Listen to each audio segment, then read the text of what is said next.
किया बताई बहन करेला कि कबहू के से पूछो न कहनी किया बताई बहन करेला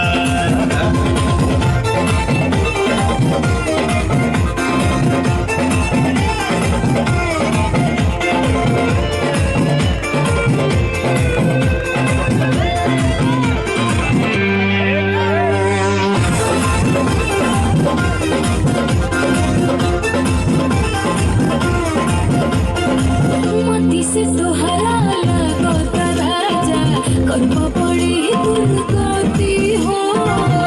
और भैया दर्शन भैया वो दर्शन भैया हमको इधर हमारे बाजार करना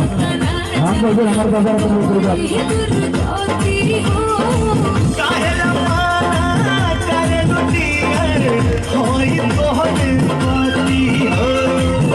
ये तू तो पागल बाड़ा काठी पोतु लागल बाड़ा धुरबा पलंग के पुटनर बला कंकर प्रेम के मतरा पजरा होना सटक हो ए धनिया अटल गाछ धनी धनी किया बताई बहन करेला शरण में माथा टेक हम धनी किया बताई बहन करेला अरे करे दादा एक बार जोरदार ताली दे दो, एक बार जोरदार